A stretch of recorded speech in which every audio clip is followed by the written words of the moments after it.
Hi, I'm Wes Allen with DM Tales, and I'm here in my summer studio once more because it got hot and humid out.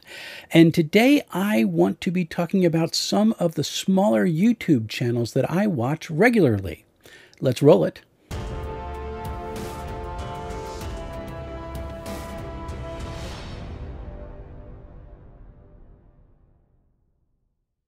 So a couple caveats to start off. First, this list is not in any particular order. It is just the way they came to my brain and I left them that way.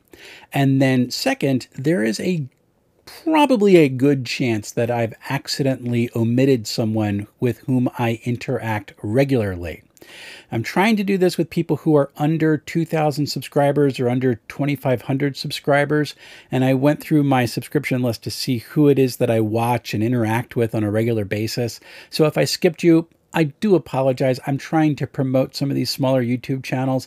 If I did skip you, comment below, call me a dingbat, and I will introduce you to this wonderful audience that I have at some point in the near future.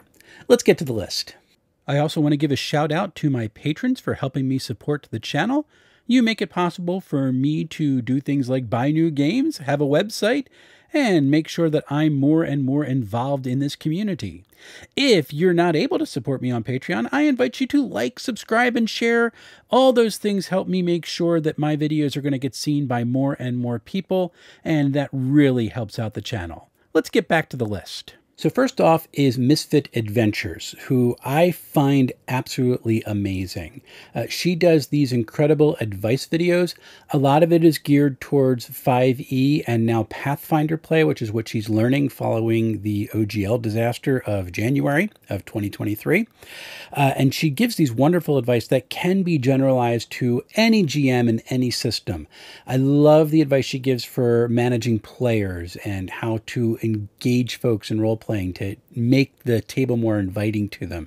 Really good stuff, and I do invite you, go check out this channel. Misfit Adventures is really, really good. She also does with the rest of the Misfit Adventures gang some actual plays.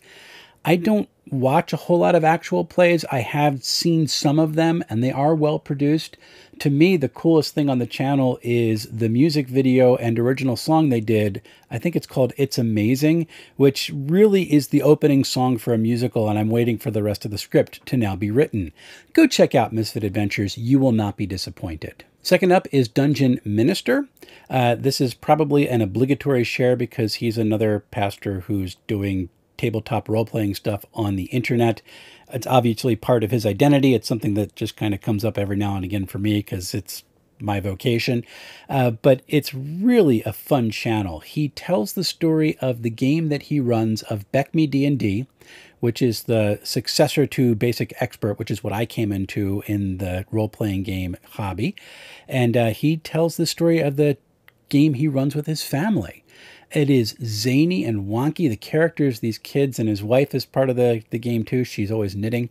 They've come up with this wonderful, wonderful party, and they do some really fun adventures. He's a really good GM. And one of the cool ways that he tells the story is he has a bunch of zany sidekicks that are part of his set.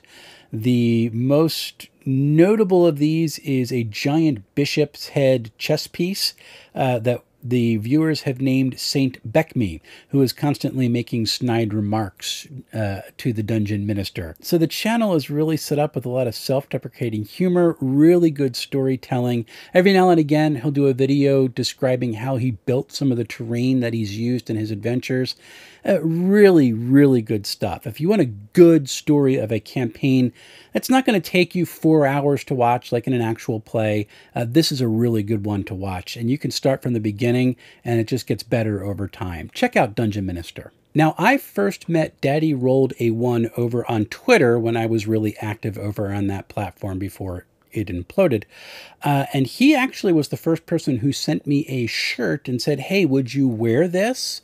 And I'll give you a discount code to share. So I'm feeling very fond of Daddy Rolled a One just for entrusting me with that sort of thing. But he has recently started up his own YouTube channel, started it back in February of 2023.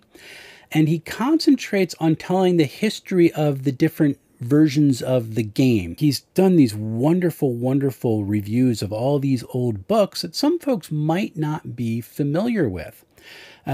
It's a really cool setup that he does. He would tell you that it is low tech and then it's not very high quality. He is wrong.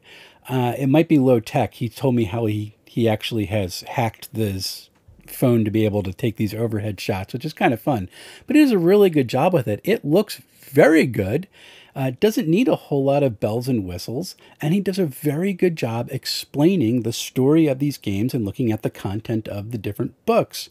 So if you are interested in OD&D or Basic or Expert or some of the advanced Dungeons & Dragons books, he's probably done a video on it or is planning on doing a video on it. Please go check out Daddy Rolled a One. He has gotten already over 1,000 subscribers just since February. He's probably going to surpass me pretty soon. I am very happy about this because really good guy and does really good content. Go check him out. So Heroes in Homebrew is an interesting one. I have watched his channel grow since 2022, and it's been fun to watch because he's transitioned a lot in the way that he produces them. His first videos, he's literally sitting in a hallway, and he admittedly is like, I'm in a hallway. This is where I can record. And he's since moved, and he's gotten a really nice set, and he's got some lights set up. He's doing a very good job. He's another one of these channels that talks about the history of the game and enjoys talking about older editions. One of my favorite videos for him is that he explains the chainmail rules and how they worked with original Dungeons and Dragons, which is something that I knew was a thing, but I had actually never looked at chainmail before. And now that he's explained it, I can see, well, this is actually kind of cool. This might be fun to try out at some point. So really, really fun. Heroes in Homebrew is one of those channels that just does not get enough love for what he does. Really good content. He's a very nice guy. Loves to communicate some of the history and stories of the game and to tell some of his own stories of himself playing. Really worth checking out. If you want to give a like or a subscribe to a channel that really is not paid enough attention to, check out Heroes in Homebrew, please. The Gaming Table is another review channel, but it's based out of Australia. And the reviews are short and sweet. I am actually a tad bit jealous at just how well she can condense the essence of a game into something that's only 10 minutes and not leave you feeling like you don't know anything about it. It's a really wonderful job that she does. And she reviews games that I have never heard of and probably would never have heard of were it not for the Gaming Table channel. Fantastic advice, really fun videos, good presentation of what's going on.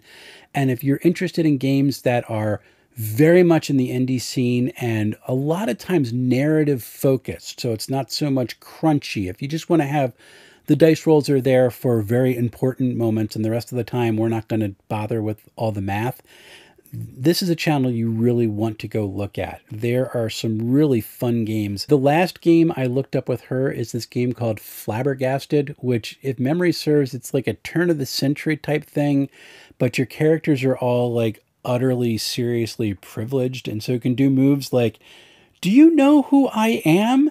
And it changes their reputation. It's all the zaniness that's built into it. Like I said, I would have never heard about this game, but having seen a review, I really would like to play this game now. So thank you, Lexi, for doing that. And I hope some more folks really discover your channel because it's really worth checking out. Mage's Musings. How do I describe this?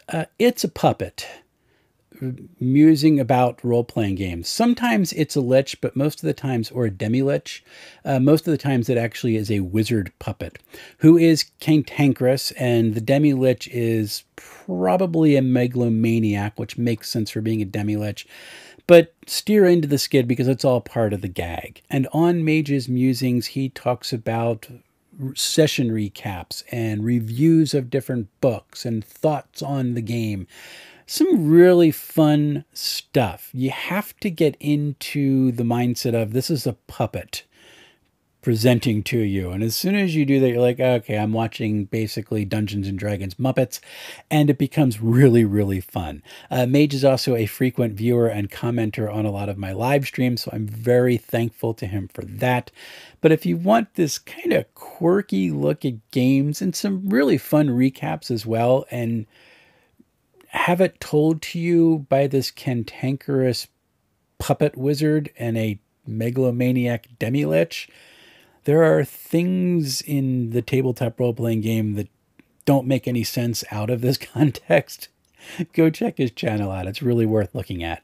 EpicSolo has been around since October of 2022, and as the name of the channel describes, he actually does a solo play as his live stream.